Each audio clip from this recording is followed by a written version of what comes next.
Very much. I will start sharing the slides.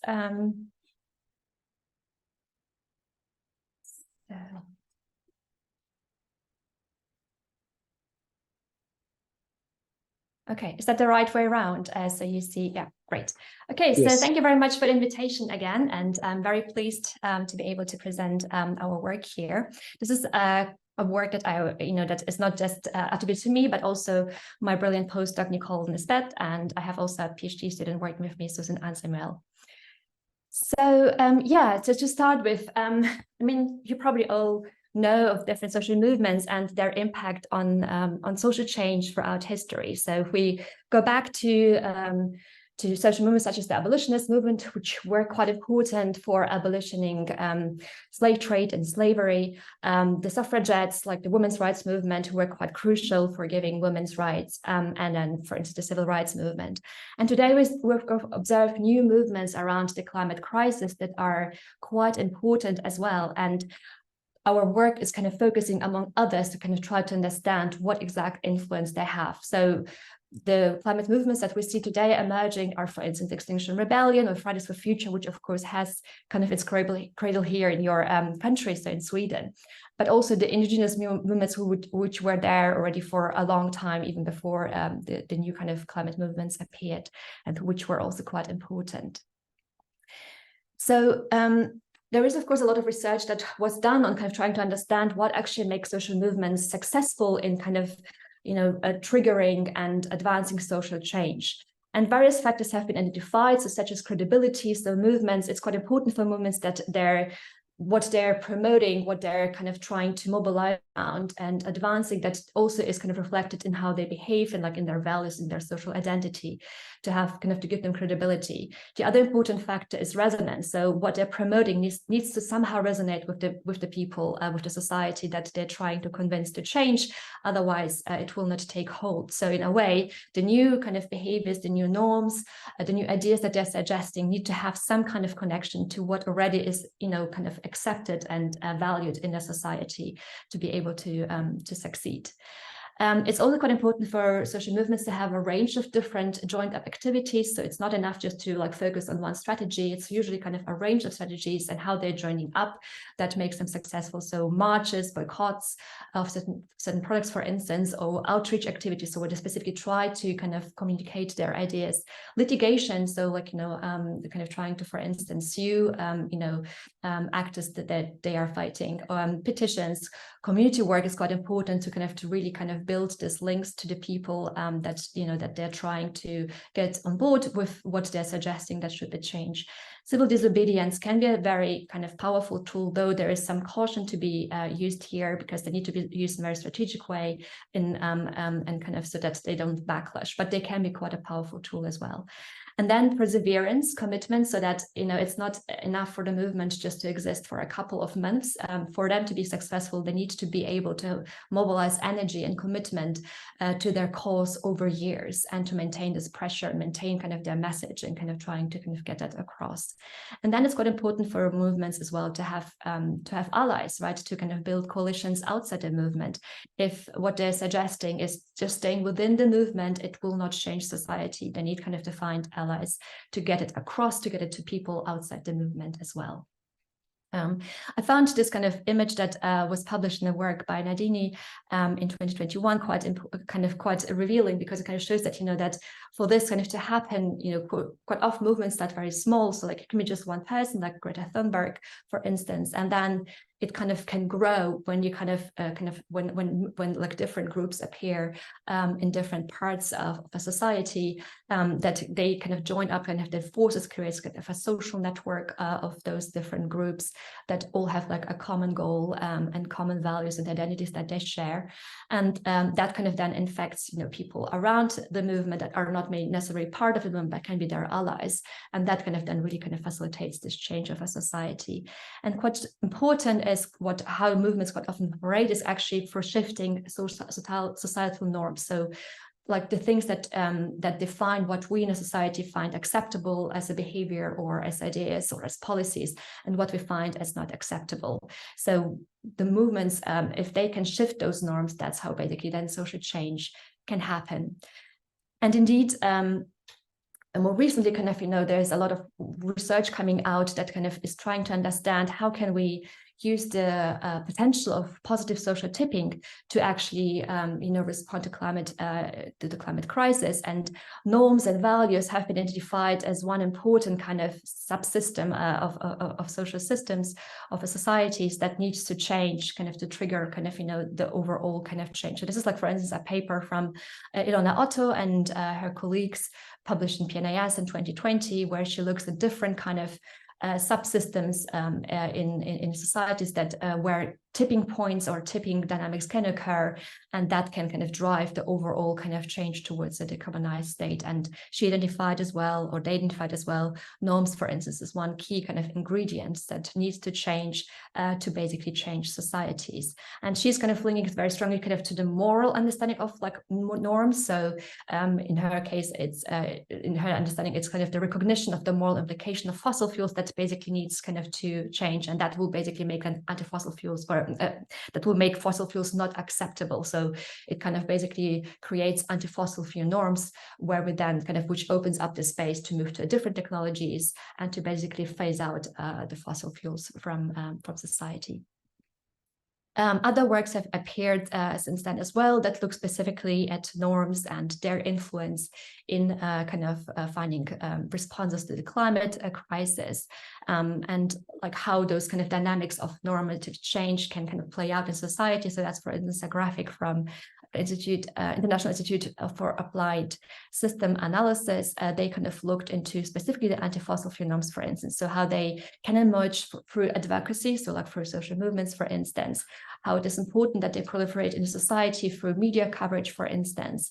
But of course, they are not operating in an isolated kind of space. There will be, of course, also, actors who are trying to push against it, right? So the so-called norm entrepreneurs, as we sometimes call them in kind of the norms literature, who basically try to maintain the status quo, which of course in the current situation is kind of maintaining fossil fuels. So this kind of dynamic between kind of competing ideas, competing norms is quite important to understand if we want to understand how normative change and hence social change happens. So if we understand normative change as a tipping process, then one way kind of to describe it, or kind of one way to kind of to model, is actually through complex contagion processes. So new norms can spread through complex contagion. Complex contagion is different from simple contagion, so like how diseases spread, because it's not enough if you are encountering a new norm through one person. So that's how it might be that a disease spreads, that you're kind of meeting someone who has COVID and then you get it as well. So it is different in complex contagion, because for complex contagion to take place, you basically need to have encountered this new norm, this new idea, this new behavior from multiple sources, from different kind of basically nodes, to then kind of potentially adopt it. And whether you adopt it or not, where for that different reasons play a role. So homophily, for instance, does play a role. So you're more likely kind of to accept a new idea on a new norm if it comes from your peers, like from people whom you trust or who are similar to you. But also if the norm, if the fitness of the new norm, so to what extent it actually fits with your own kind of values, with your own identities, and of what you kind of find important. But also network structure plays a role for complex contagion processes, for instance, to what extent, what kind of clustering is on the network, the complex path lengths, complex centrality, these are different measures that have been more recently established as, for instance, important kind of measures to understand complex contagion. So, and here again, the social movements come in because they are quite often the seeders of those new norms, right? They quite often bring in those new normative ideas into society, but they need, other people, so allies, call it people from outside the movement, to be able to spread it more widely, right? So they're the ones who are seeding it, but they need for instance, quite influential norm champions who can carry down those norms into clusters to which the social movement doesn't have any direct link. Okay, so that's kind of the theoretical background of our research and what we're trying to understand in more the wider picture of it. when we kind of tried to understand explicitly like what is now the influence of those climate protest movements in influencing this kind of in driving social change through change in norms, we first started in our first paper to actually look, okay, so what actually are the norms that those social movements are, promoting? Which normative ideas, which norms do they actually suggest? And so in our paper, like we focus on the Fridays for Future normative framework, specifically looking into like from Twitter data and trying to extract like the normative ideas that they specifically try to communicate. And some of the core ones is human rights, so kind of linking basically the climate crisis to a human rights crisis as well. The duty of care of children or intergenerational justice, it was quite key to this movement because, of course, because it is a movement of children, of young people, they very strongly kind of tried to link it to the very common norm that like is basically established across all societies, that we have a responsibility to care for our children, like to protect them, to make sure like they have a viable future. So they very strongly linked this norm that is so widely accepted and established across societies to the climate crisis, and saying, well, if you don't address climate crisis, how can you say you are caring about your children? And then, of course, kind of linking also to climate justice, kind of saying, like, in the same way how, like, people in the global south are disregarded, like, you're disregarding our future. So kind of linking again, like, their own kind of, grievance with the grievance of people who are already affected by climate change, which often are people in the global south. And then linking that to anti-fossil fuel norms, basically saying, like, we cannot continue with fossil fuels, like, with kind of using fossil fuels, with extracting fossil fuels, because fossil fuels are the ones, basically what drives climate change. And so if you care about children, you cannot maintain a fossil fuel economy. So this is kind of the contradiction. So that's what they kind of try to basically show in their communication. So that was our first paper. But of course, that's just kind of showing what they're trying kind of to get across. So how influential are now those ideas? And did they actually get any traction? And do we see any kind of dynamics that suggest that this is now spreading and starting to become influential? So that's the second paper that I will now mostly focus my presentation today around. That was published only this year in Global Environmental Change. And here we kind of explored two main questions. So first, we wanted to know to what extent has the normative discourse of Fridays for Future permeated the global kind of climate political discourse around the annual UNFCCC conference, so the COP conferences. We focus on those because this is like where often all the climate discourse converges, right? Like, that's like the annual event where everyone talks about climate change. And that's why it's quite a very interesting kind of time to actually look, okay, so what are the ideas out there? Like, what is the dominant kind of discourse around climate change? And then we also wanted to know who are the key actors actually, and if we see any kind of change in the norms in the COPs, and that we can attribute to Fridays for Future, who are actually key actors who are driving this beyond, of course, the activists themselves, like, who are their allies potentially, kind of who kind of help them to kind of spread those ideas. So to answer those two questions, we used Twitter data. Twitter, of course, gives us access to the direct unfiltered communication by all major actors and stakeholders. Back then, it was not yet owned by Elon Musk, so it was really kind of the main kind of communication channel for all political actors, right? And heavily kind of, also used during the COP to kind of to discuss different topics and issues around climate change. So we collected over 12 million kind of tweets across 7 COPs between 2014 and 2021. So kind of including COPs before the kind of Fridays for Future came onto the to the stage to exactly see what change we see. And then we also collected the data from for 3 years of the Fridays for Future kind of activism. So 2018 when they only started, 2019 when there was really their peak, to 2021 when the last COP that we kind of investigated, where they kind of re-emerged after the pandemic. So we kind of basically collected all the tweets around their major kind of protest events, kind of to understand what communication, what they were kind of trying to communicate. And we kind of identified the relevant data through, hashtags, keywords, key Twitter accounts. So we used Twitter Academic API back then. It was still available, as those of you who might work with Twitter data, that's not available anymore. So you can't get that data any longer, unfortunately. Okay, so for the first kind of research question, so where we kind of try to understand to what extent the normative discourse of those climate activists is actually permeating the global kind of climate change discourse around the COPs. We used a set of 3 methods, kind of basically. We first kind of used a transformers-based topic modeling approach that was developed by Grutendust. He kind of released a Python library bird topic that uses basic transformers model, combines with other kind of methods to kind of to extract topics from large textual data.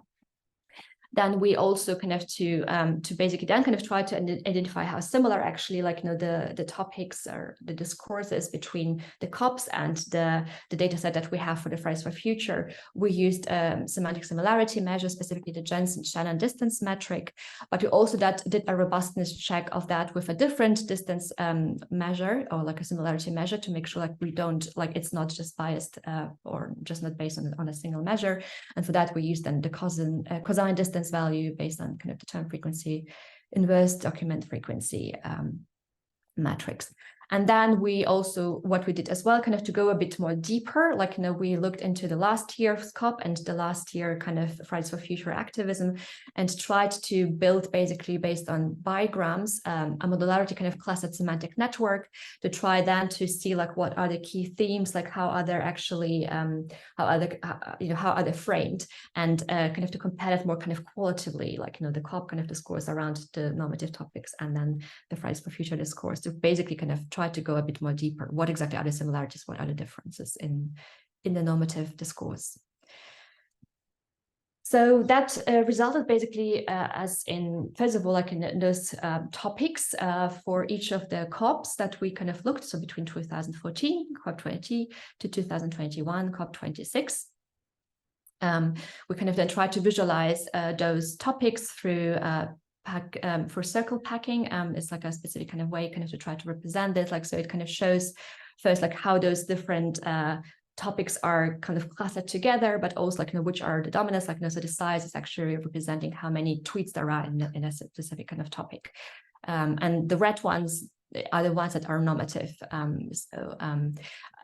Because it will take too long to go through all of them, but if you are interested, please do read our paper. We then explore, particularly the supplementary material goes into every of the COPs and explains in detail what topics are about. I will focus on the 2021, the COP21 in 2015, because that was, of course, one of the major breakthrough COPs, because that's where the Paris Agreement was passed. And then when the social movements appeared, so COP24, COP25, COP25 was, of course, the height of the social movement, the kind of climate protest movement, and then COP26 in 2021 in Glasgow. Okay, so the first kind of COP that we look a bit more closer, kind of in terms of the topic representation, is the COP21 in 2015 in Paris. That's where the Paris Agreement was reached. Of course, that was the big breakthrough, and so of course, not surprisingly, the topic is the topic kind of clusters. The topic presentation is very much dominated by that, right? By the COP21 breakthrough, the agreement. Though we have quite important, quite interesting kind of normative topics in this COP, and you will see later when we look into the Jensen kind of distance metrics that it's actually quite an interesting COP because of the similarity with the Fridays for Future discourse. Anyway, so this COP already defined kind of the future generations kind of questions played a huge role and was quite prominent as a kind of discursive topic in this COP. It was also, for instance, advanced by the ESS, is here for the International Space Station, because at this COP there was astronauts kind of recorded messages from the International Space Station, but also an astronaut who was dying of cancer. They kind of recorded messages and were kind of it was discussed and was presented at COP. Basically, kind of the idea was kind of to show this amazing kind of planet that we have and how we have to preserve it, for our future children, and for children and for our future generations. So it kind of was linking kind of in a way to the future generations kind of topic as well. And it was a quite powerful kind of normative topic for this COP as well. We have also already here the fossil fuels are called out as problems. So like, we have definitely already here appearing anti-fossil fuel norms to some extent. Indigenous communities are always kind of playing a big role when it comes to kind of normative topics, because they were always like the ones driving kind of the human rights kind of discourse around climate change. SIDS are the states, the small island states, developing island states, who are of course the ones who are most vulnerable to kind of climate change already today, right? So they are also quite often very strong kind of normative actors in those discourses around the COPs, because of course it is very an existential threat to them, and so their appeals quite often are very kind of normative driven. And here climate peers as well, which is interesting because in here quite specifically, the destruction of Earth, like climate change itself, not preventing climate change is kind of seen as a crime against humanity already. So that's a very kind of strong normative topic here as well. So fast forward, maybe kind of just quickly kind of to see. So like we had like kind of COP21, we actually COP22 and COP22 and 23. So in between the Paris Agreement and the first appearance of the climate movements, actually the normative topics go down, and particularly the fossil fuel kind of anti-fossil fuel norms disappear from the discourse. Also like the future generations become less important. So when we kind of come to COP24, so that's when the Fridays for Future comes actually on stage, right? That's when Greta Thunberg started her first protests, but like where it's also spread, and other climate protest movements also start, like Extinction Rebellion, for instance, and so on. So that's like where they really kind of become quite prominent, and immediately like the normative discourse becomes also more prominent and becomes stronger around that around that COP as well. So we see anti-fossil fuel norms reappearing again as a topic. Also, like there's a lot of yes, you see a lot of kind of normative topics are explicitly around Fridays for Future, around Greta Thunberg, her speech, because she was invited. That's the first COP she was invited to give actually a speech. So and her speech made a lot of well, it resonated a lot with people, so it kind of had a lot of influence. And of course, it was also very strongly debated. But also we had some other kind of speeches there that were quite normative and had a lot of resonance, like David Attenborough. I don't know whether you know him. Like he's very popular here in the UK. He's a nature documentary presenter, very influential kind of across the board, from every kind of political spectrum. People respect him, so he's a very influential figure. So he gave a speech there as well that was kind of perceived or got a lot of attention, but also Arnold Schwarzenegger gave a speech there as well. There is also quite interesting the interfaith kind of, so here basically different faith communities came together and kind of specifically were asking for protecting the earth for future generations again. So that was kind of interesting as well. So they kind of were an interesting kind of player in this case as well. But the really kind of height of the kind of the influence of the Fridays for Future and it was actually the 2019. So that's like the peak year of climate protest, right? That's before the kind of pandemic starts. You have this kind of big upsurge of kind of those big kind of global events of young people protesting against climate change, and with kind of getting more and more attention, and also kind of more support from across different kind of sections. So this is really like where also the normative topics are quite heavily represented in the discourse. 25% of all topics are normative. That's the highest number we have in our data set. So it's very kind of very normatively driven, this COP, where we see this very strongly present. Greta Thunberg, her speech again, kind of, so she was again invited to give a speech at this COP as well, and it is one of the largest kind of topics here, normative topics at this COP. But also the anti-fossil fuel norms kind of are quite heavily represented. Indigenous communities, quite interesting, because in this COP there was a specific coalition and alliance between the young protesters and indigenous communities at this COP. They kind of specifically came together and said and kind of coordinated their messages as well, kind of to try to kind of reinforce each other's voices. So that was very kind of powerful as well. It looks like it's changing then again, because there is of course then the pandemic, the COVID-19 pandemic, that made it basically impossible for many of the protest movements to come out and actually protest.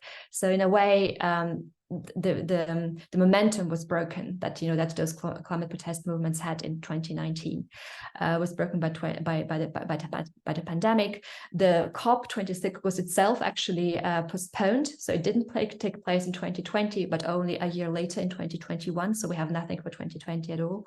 And in 2021, when it kind of reconvened again and took place again, things have changed, you know, in a way. The Fridays for Future, in a way, as well, kind of, you know, distanced themselves from the COP as an event. So Greta Thunberg was not invited anymore to give a speech. They were not as represented anymore at this COP as they were previously. But of course, they still played a big role. Like their presence was still felt. They were there still at the protest events, and they were still speaking out. And so we still see, like, you know, them appearing in this kind of climate, in this kind of discourse around the COP 26. And Indigenous communities were playing a big role because at COP26 they received a specific recognition for their influence on protecting the earth. So there was specifically, like, you know, it was specifically said, like, you know, like Indigenous communities are, though they're making a very small proportion of people, they're actually the biggest kind of actors when it comes to protecting ecosystems around the world. So that kind of played a big role.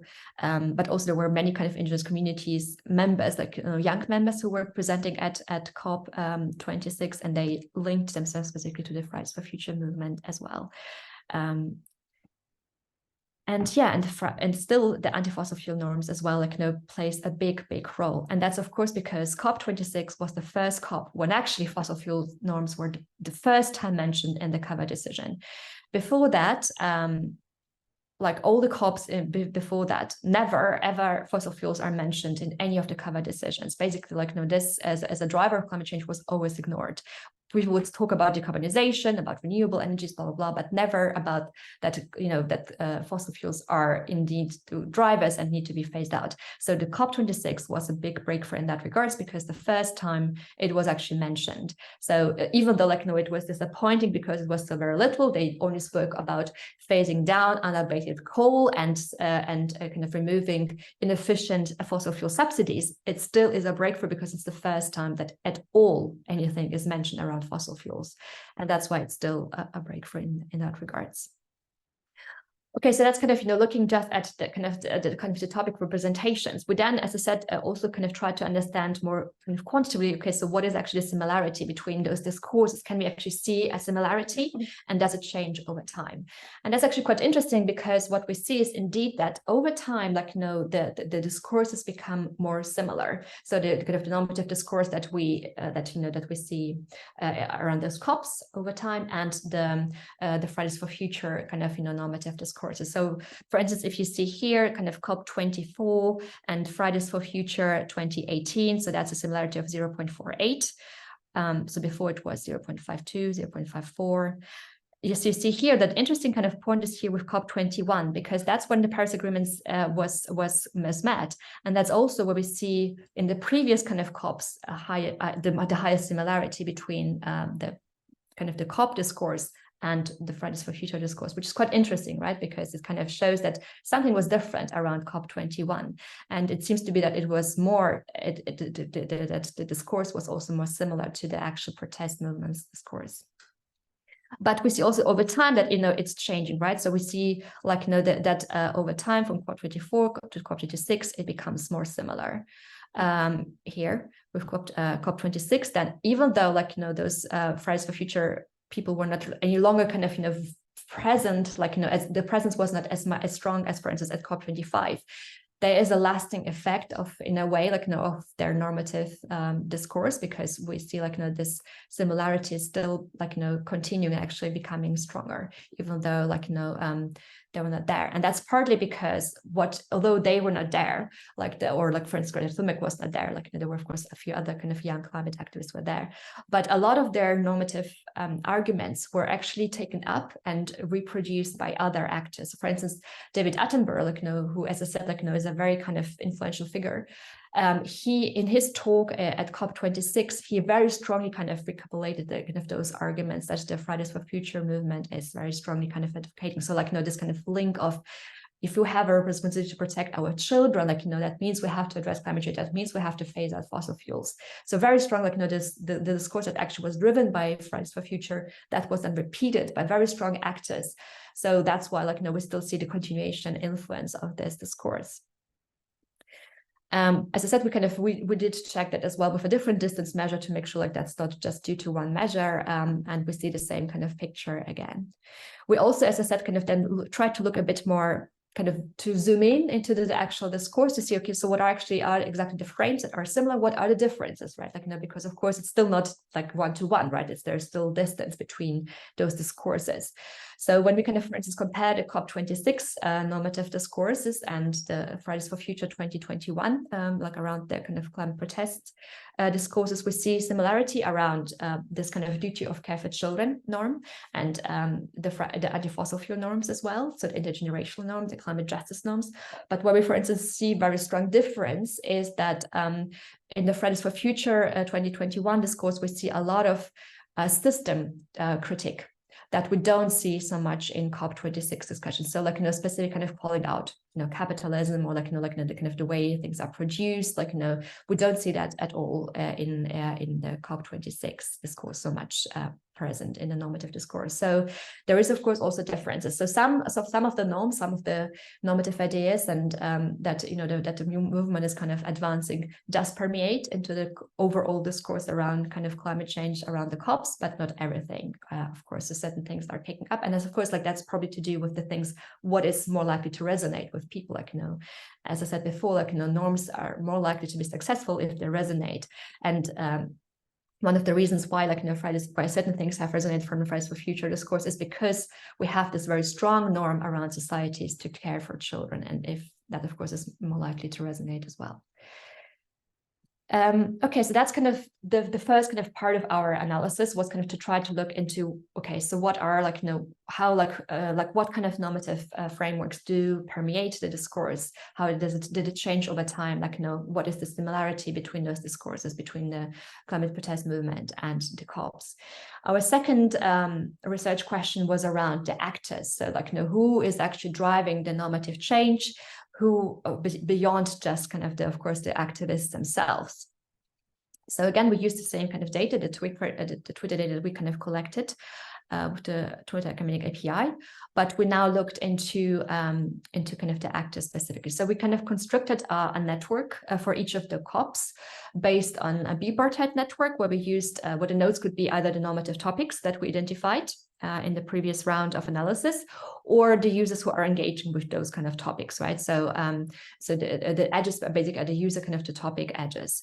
We kind of combined that with a retweet network, where we, however, focused only on a sub-network, because it's, of course, otherwise too large, where we looked in the most influential kind of, people. So we used the betweenness centrality for that, kind of to identify the most influential kind of, actors, like, on the Twitter around those kind of COP discourses, and kind of then kind of to try to, and then merge kind of those two networks together, because, of course, one of the things that we kind of try to understand is kind of to what extent those most influential users are actually engaging with the normative discourse, because that's, of course, is an interesting topic on itself, beyond knowing who they are and how exactly they're engaging.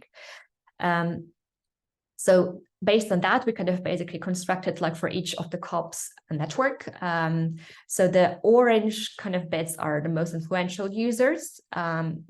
The purple ones are the normal users who who engage kind of with normative topics, and the green is the normative the topics, the normative topics.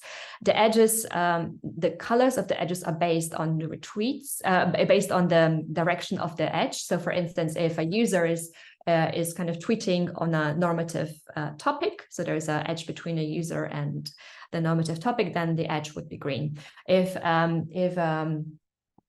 a user kind of retweets someone from an influential user, then the node would be orange, or if an influential user, or retweets another influential user. So that's basically how those kind of colors can be interpreted. Again, I will focus again on those 4 COPs that that we looked at previously. So COP21, COP24, COP25, and COP26.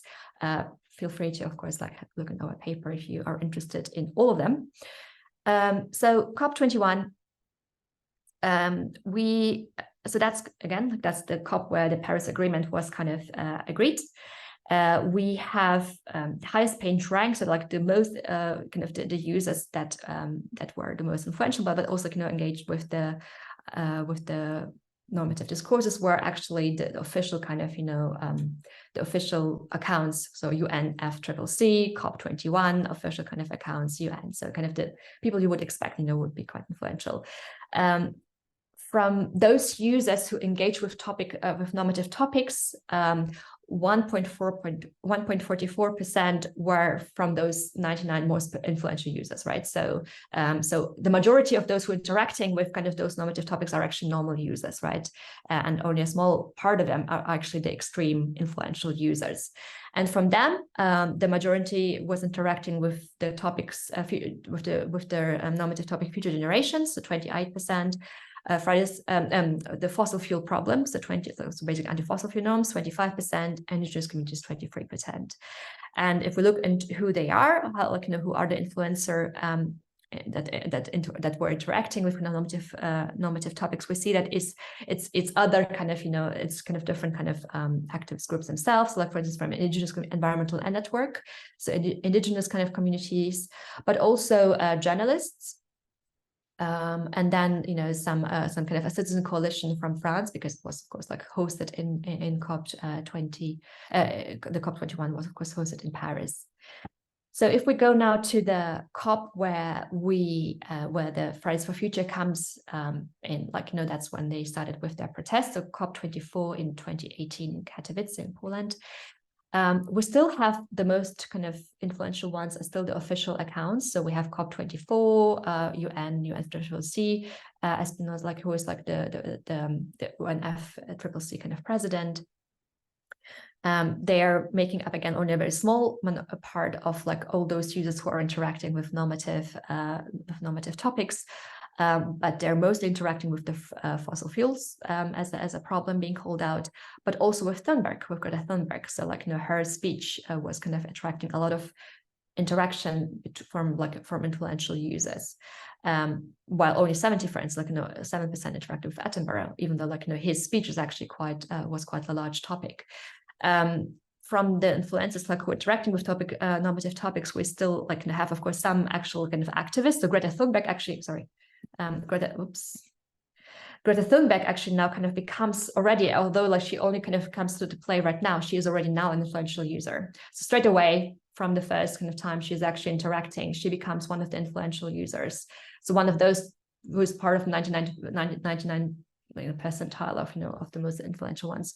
But also Extinction Rebellion plays a role, and they're of course kind of also kind of playing a big role, but also other people. So for instance, researchers and also politicians. So for instance, Natalie Lieben is a Green Party peer. So we have now also kind of policymakers specifically kind of coming to stage as well, and kind of now starting to interact more and more with those normative discourses as well. And COP25, so that's the height of the Fridays for Future kind of influence on the COP discourse directly as well, kind of them being present again. So we have still kind of most of the high page ranks are still the official kind of accounts, but we still again have those big kind of actors Greta Thunberg, but also Vanessa Nakate, who emerged as the Global South Fridays for Future leader. She's from Uganda, who now become quite influential users as well, and who kind of are driving this kind of discourse. But again, they are aided by other people, by other NGOs, but also by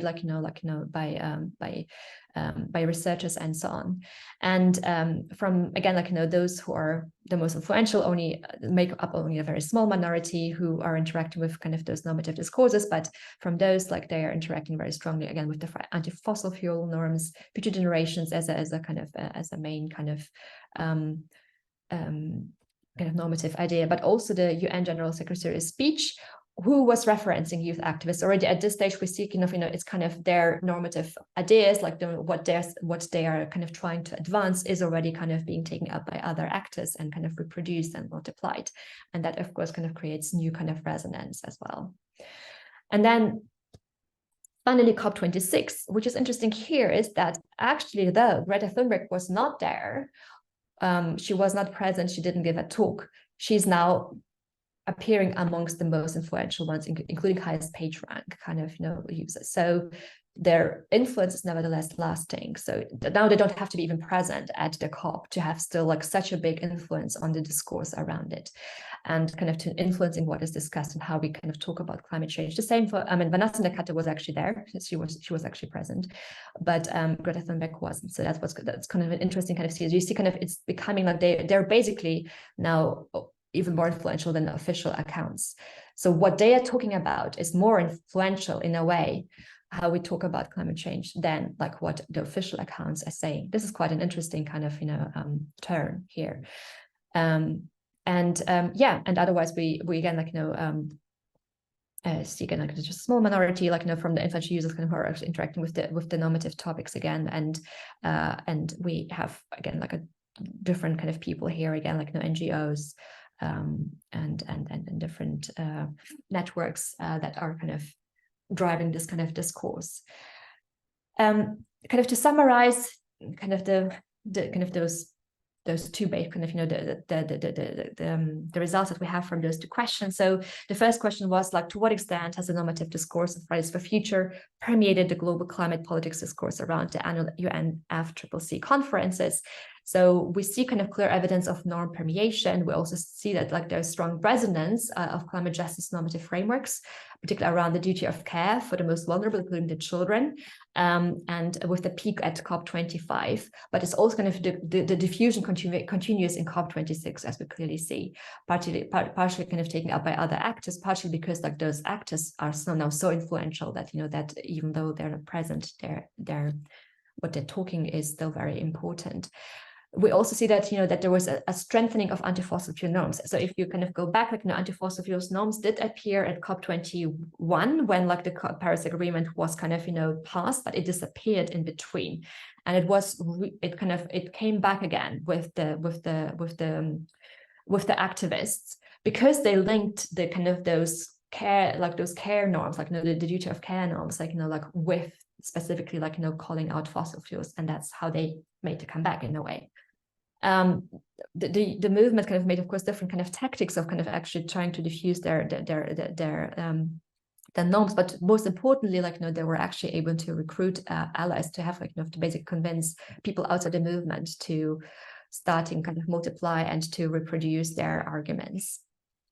And we see, in fact, first signs of resonance, not only like, between like, with different activist groups and like, researchers and so on, and media, and like, big, kind of influential figures for out of culture and media, but also actually we start from COP25, but also COP26, we see that like, that now it starts to at least negotiate, resonant to some extent with negotiators. So we see, for instance, like, that people like Alok Sharma, who was the president of COP26, now starting to engage with those normative topics as well, which we didn't see in the past as well. So there is some indication that, it's also kind of spreading towards the actual people who make the decisions, and not just kind of those who talk about it.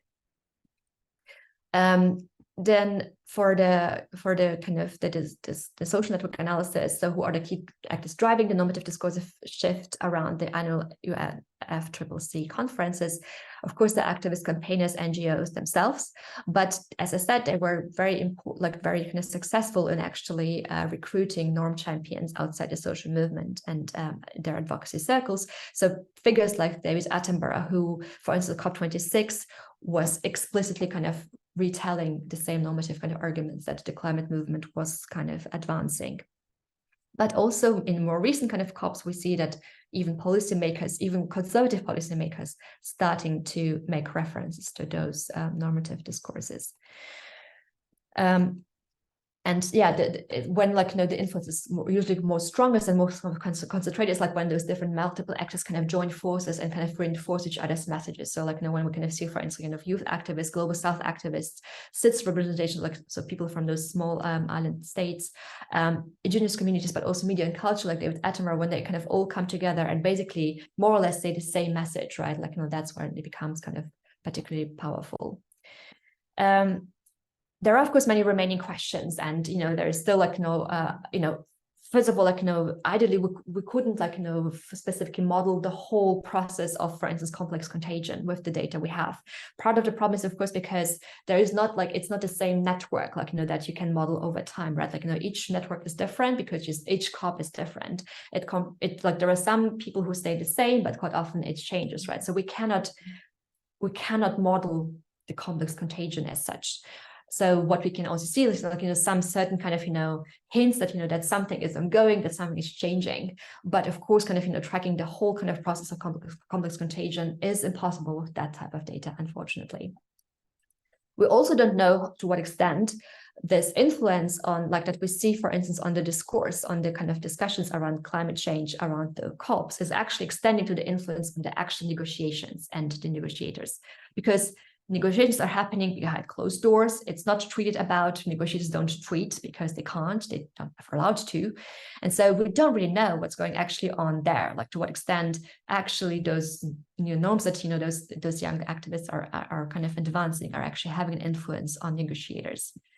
Also important to notice, as we said before, the new norms don't come into like a isolated way. Like there are, of course, they're competing with other norms, with other kind of ideas, and with other actors who are specifically trying to maintain the status quo. So what is interesting to know is as well, those dynamics. How is this norm contestation, those new norms, kind of how do they interact with existing ones, with those like who are trying to prevent those normative change from happening place.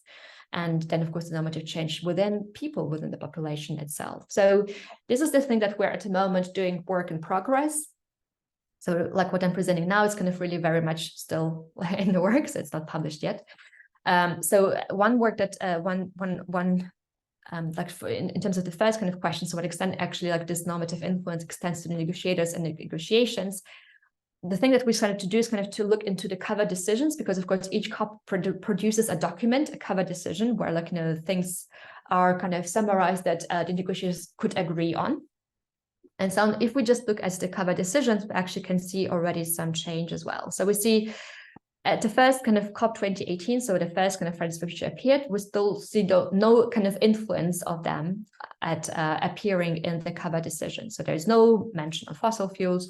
Not so much is said about intergenerational justice, like beyond like some kind of general kind of statements. Not much is said on kind of climate justice. The first change that we see is actually COP25. So like so a year later, right? Like so after they kind of started kind of to influence.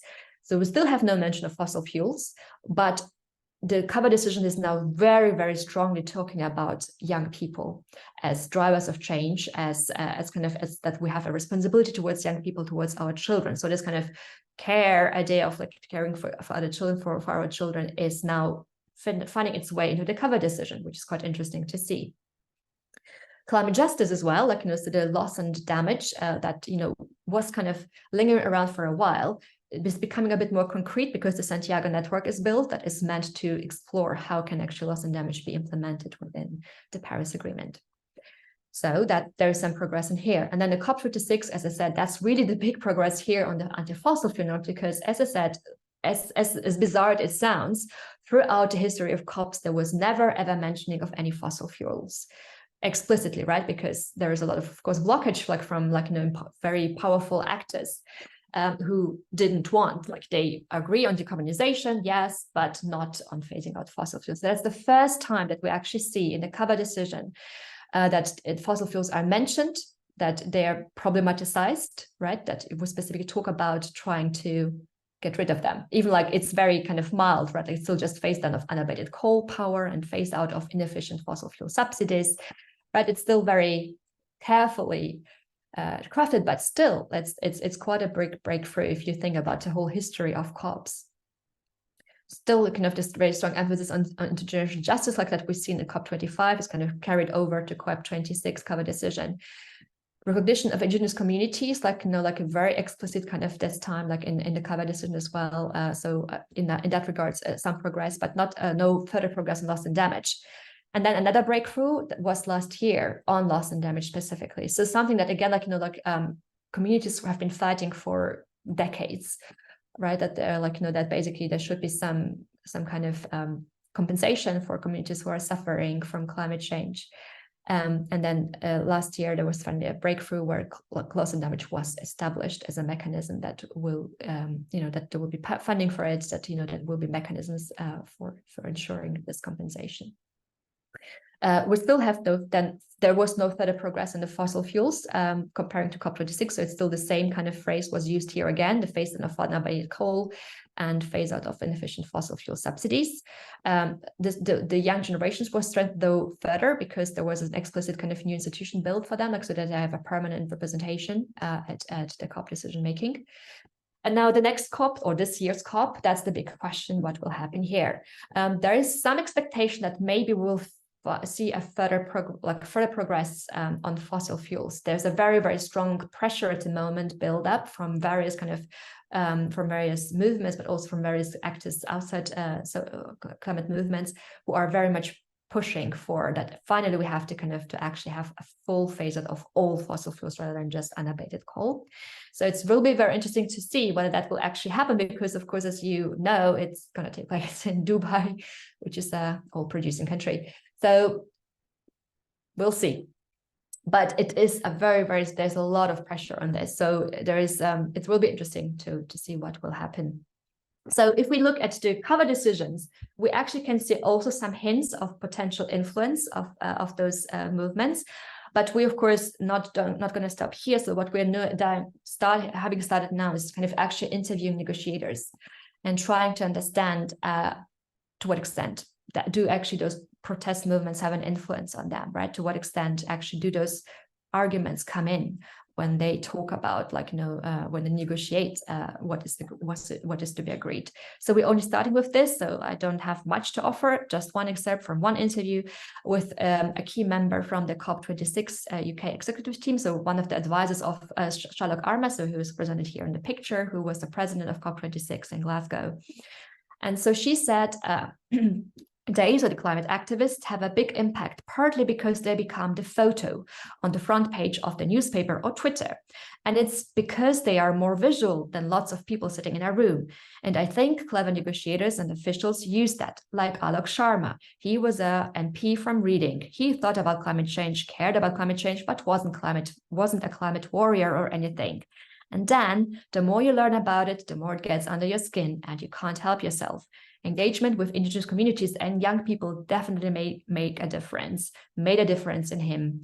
So, there's of course more to it, in the interview and so on, and we will of course kind of explore it further. But anyway, so this is something that we are at the moment as a follow-up to our paper, we're kind of trying to explore a little bit more further to what extent there is more than just kind of influencing the discourse, although that's already quite substantial anyway. On the other question, to what extent is there norm contestation, and how this dynamic unfolds between those norm entrepreneurs, the social movements kind of presenting those new norms, kind of trying to advance them, and then there is of course usually a fight back from those who are against these changes, who want to preserve the status quo. If one can talk about in the context of complex contagion, one can see those anti-entrepreneurs as anti-seeds. So they kind of try to basically spread their own their own understanding of the situation, or basically usually norms that would preserve the status quo, right? Kind of trying to influence the same people as, of course, the climate movement. So there's this competing kind of competing dynamics on networks kind of going on. So what we are trying to do at the moment is that we do a compilation analysis of UK parliamentary data and e-petitions from 2017 to 2021, where we try to investigate the dynamics of those normative, but also denial, delay discourses, and also economic benefit arguments, so more neutral arguments for climate policies. Over time again, to see how this has changed, and to what extent we can see influence from different actors, and we complement this computation analysis as well with interview data with MPs from the UK, to try to understand those dynamics better. This is very much work in progress. I have at the moment nothing to present, I'm sorry, but hopefully soon there will be a paper on that. And then the other thing, which is of course about, so how does it actually influence people, normal people, right? Like, like people in everyday life, like, does that actually change their understanding and like their behaviors? So we are running at the moment like a smartphone-based 8 weeks long field experiment that where we kind of try to look into to what extent can we actually use those normative ideas to change people's behavior through kind of interventions. Like I said, we kind of collect daily kind of behavioral data, which includes not only kind of consumption, like it's not about kind of just kind of reducing carbon footprint, but also about political and civic behavior to do with climate change. To what extent people talk about climate change with like their peers, like with their social network. To what extent, like they contact their MP, for instance, kind of to demand climate action. So we kind of ask also those kind of questions on the everyday level and kind of try to see whether we can influence that through normative arguments. But what we have already now is kind of, we did an initial survey with them where we kind of also explored like, their understanding of present social norms around kind of, for instance, fossil fuel. So one of the things we kind of asked was kind of, is it socially acceptable to work for a fossil fuel company? And you say, as you see here, like, already a majority would say, no, it's not. And some would say, yes, it is yet, but it's changing. So like it becomes like, so it's a dynamic norm, like, something is changing here. If we ask, is it kind of, socially acceptable to vote for a political party that plans to expand national oil and gas extraction? Again, we see still quite a large, like, more than half of the people would say, no, it's not acceptable. And furthermore, like, 24% would say that it's at the moment still acceptable, but it's changing. And if we ask about, is it socially acceptable to invest in a fossil fuel company? Again, we see here quite a lot of people saying, no, it's not. And again, many saying, yes, but it's changing. So we clearly see that there is some movement here within the social population as well. But again, this is work in progress. So hopefully there will be more on this to say in the next months. When we have more data on this. And we have then also more kind of dynamic data over 8 weeks where we see actual people's behavior and whether it makes a difference or not on them. So yeah, that's pretty much it. I just wanted then to say thank you to, as I said, like my postdoc, Nicole Nisbet, and my PhD student, Susan Anson-Mill, who worked with me on those things. And yeah, I'm happy to take questions now. Thank you very much. I'm going to stop sharing.